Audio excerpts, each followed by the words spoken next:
धन्यवाद पंकज। हम बात करेंगे आज बिहार में राजनीति की। हम बात करेंगे आज छोटी छोटी पार्टियों का जिनका पिछले कुछ महीनों में बिहार में उदय हुआ है। और हम जानते हैं कि बिहार में चुनाव की घंटी बजने वाली है।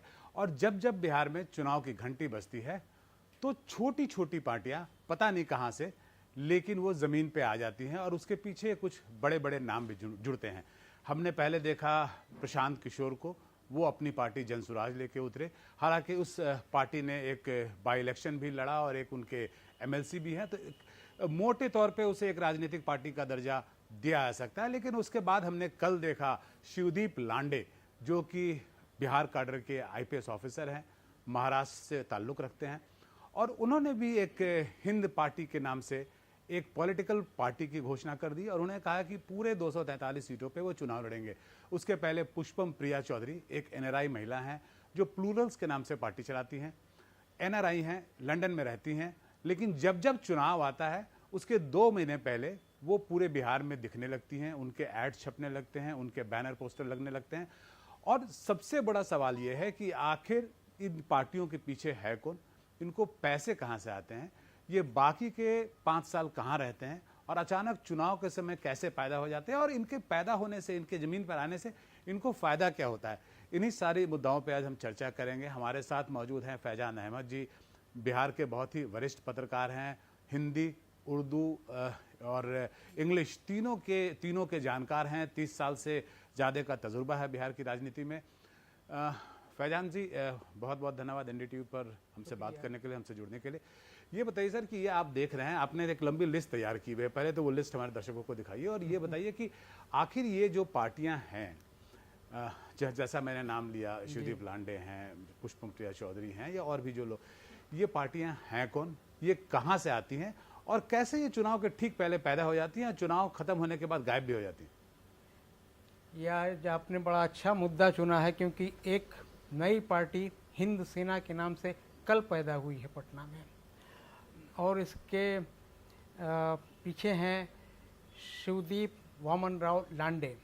ये 2006 आईपीएस बैच के अफसर रहे। पिछले साल सितंबर में इन्होंने रिज़ाइन कर दिया।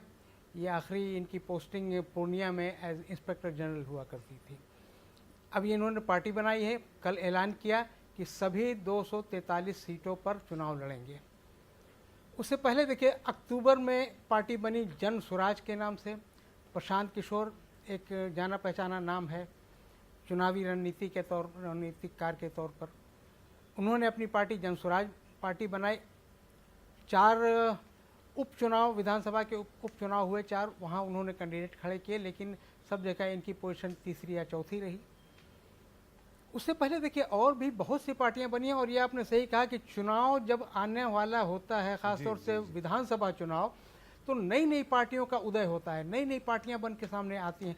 हालांकि सभी पार्टियां बहुत हाई प्रोफाइल नहीं होती हैं। मेरा जानना यह है कि अगर मान लीजिए किसी को राजनीतिक महत्वाकांक्षा हो, उसमें कोई गलत नहीं है, बट वो जो एस्टैब्लिश पार्टियां वहां जा सकते हैं। प्रशांत किशोर को कोई भी टिकट दे देगा, शिवदीप लांडे को भी टिकट दे देगा, लेकिन एक पूरा का पूरा राजनीतिक पार्टी बनाना, उसे लॉन्च करना, उसका कैंपेन करना और 243 सीट पर लड़ाना, क्या उनको लगता है कि वो जो सीटों पर लड़ा रहे हैं उससे क्या वो सरकार बना लेंगे या सरकार में एक मजबूत भागीदार होंगे? अगर उनको ऐसा लगता है तो फिर मुझे कुछ नहीं कहना, लेकिन आप इस पर क्या सोचते हैं? देखिए, आपका कहना सही है कि भाई ये लोग तो दूसरी पार्टियों में भी जा सकते थे, उसमें शामिल हो सकते थे, बजाय इसके कि अपनी पार्टी बनाए। लेकिन यहाँ एक ट्रेंड सा चला हुआ है कि अपनी पार्टी बनाओ, अपने कैंडिडेट खड़े करो और ख़ुद उसके अध्यक्ष बनो और ख़ुद उसके सर्वे सर्वा रहो।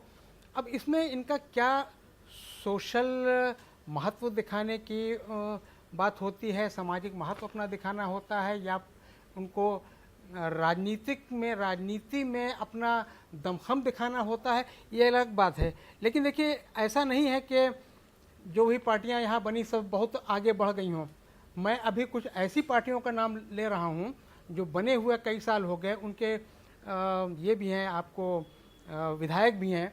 जैसे हिंदुस्तानी अवाम मोर्चा, जीतनराम मांझी ने बनाई। जीतनराम मांझी बहुत ही सीनियर पॉलिटिशियन, उन्होंने पार्टी बनाई, लेकिन वो पार्टी कहाँ तक है, कहाँ तक लिमिटेड है ये पार्टी, पूरे बिहार में तो नहीं है। इसी तरह से आपको रामविलास पासवान की जो पार्टी वो भी देखिए कहीं पूरे बिहार में तो नहीं है, उसका भी अपना अपना एरिया है। आपने इसी एक तरह सूची से तैयार की थी जो नई नई पार्टियां हैं उसकी, वो बताइए अब हमें। देखिए एक मैं आपको फिगर बताता हूँ, ये जनवरी 2020 तक का जो ये फिगर है, एक बिहार में 120 अनरिकॉग्नाइज्ड पार्टियां हैं, पॉलिटिकल पार्टी 120, यानी ये 2020 का आंकड़ा मैं बता रहा हूँ। अब 2025 है तो इनकी संख्या और बढ़ी गई होगी। अब देखिए नाम आपने लिया था the Plurals party, Pushpam Priya Chaudhary ने ये पार्टी 2020 में बनाई, बिहार 20 में जो विधानसभा चुनाव होने वाला था उससे पहले बनाई थी। और आपको याद भी होगा, पटना से छपने वाले सभी बड़े अखबारों में फुल पेज एडवर्टीजमेंट छपवाया था इन्होंने, और अपने को चीफ मिनिस्टर प्रोजेक्ट किया था उन्होंने। मतलब इस तरह से किया वो था आज भी दावा करती हैं कि वो उनको वोट दीजिए, वो बिहार की मुख्यमंत्री बनेगी। हाँ, वो मुझे फैजान साहब ये बताइए कि ये जो पार्टियां आती हैं मैदान में, जो स्टैब्लिश पॉलिटिकल पार्टीज हैं, चाहे वो आरजेडी हो, कांग्रेस हो, बीजेपी हो, जेडीयू, इनको इन पार्टियों से फायदा होता है या नुकसान होता है? क्या ये उनको कुछ नुकसान करती है या उनको फायदा ही होता है? अब लोग इनको ज्यादा सीरियसली लेने लगते हैं जो स्टैब्लिश पार्टियां हैं, और उनको लगता है कि भाई ये नॉन सीरियस प्लेयर्स आ गए, आप सीरियस। देखिए प्रभाकर जी, अगर इसको आप सीरियसली देखिए तो मुझे नहीं लगता है कि ये पार्टियां किसी को नुकसान पहुंचाती हैं या किसी पार्टी को फ़ायदा पहुंचाती हैं। इनमें इतना दमखम या इतनी सलाहियत नहीं है किसी को फ़ायदा या नुकसान पहुंचाते।